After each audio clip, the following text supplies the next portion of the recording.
১ থেকে ১২তম নিবন্ধনধারী প্রার্থীরা নিয়োগ পেতে নতুন সিদ্ধান্ত নিল প্রার্থীরা। আসসালামু আলাইকুম সম্মানিত ভিউয়ার্স। বেসরকারি শিক্ষক নিবন্ধন ও প্রত্যয়ন কর্তৃপক্ষ এনটিআরসি এর ১ থেকে ১২তম নিবন্ধন প্রার্থীদের আরও একটি গুরুত্বপূর্ণ ভিডিওতে আপনাদের স্বাগতম।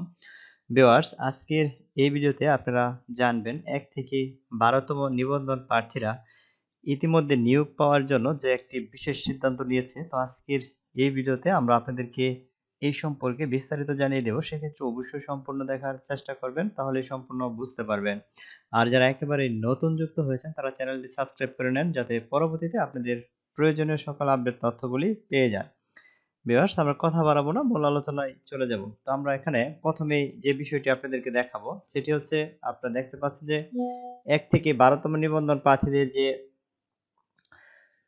ফেসবুক গ্রুপের যে শিক্ষক নিয়োগ প্রত্যাশী রয়েছে অর্থাৎ সংগঠন, সেই সংগঠন থেকে এখানে আপনারা যে থাম্বনেলটি দেখতে পাচ্ছেন, যেখানে লেখা রয়েছে ১ থেকে ১২তম নিবন্ধনধারীদের ন্যায্য দাবি মানতে হবে। ১ থেকে ১২তম দের নিয়োগের জন্য বিশেষ গণবিজ্ঞপ্তি ও মাননীয় প্রধানমন্ত্রীর প্রতিশ্রুতি বাস্তবায়নের লক্ষ্যে এনটিআরসি এর নিবন্ধিত ১ থেকে ১২তম নিয়োগ প্রত্যাশীদের শিক্ষক পরিষদের ব্যানারে শীঘ্রই কঠোর আন্দোলনের ডাক আসতেছে। আমাদের দাবি একটাই, প্রথম থেকে ১২তম নিবন্ধন প্রার্থীদের দ্রুত নিয়োগ নিশ্চিত করতে হবে। এনটিআরসি এর নিবন্ধিত ১ থেকে ১২তম নিয়োগ প্রত্যাশীদের শিক্ষক পরিষদ। আল মোমিন, সাংগঠনিক সম্পাদক, এনটিআরসি এর নিবন্ধিত প্রথম থেকে ১২তম নিয়োগ প্রত্যাশী শিক্ষক পরিষদ। তো এইখানে আপনারা দেখতে পাচ্ছেন যে ২৯ মিনিট আগে এই পোস্টটি করা হয়েছে এবং এখানে আরেকটি তথ্য লেখা হয়েছে, যেখানে বলা হয়েছে ১ থেকে ১২তম নিবন্ধনধারীদের নিয়োগ বিশেষ গণবিজ্ঞপ্তির দাবিতে কঠোর আন্দোলনের ডাক আসতেছে।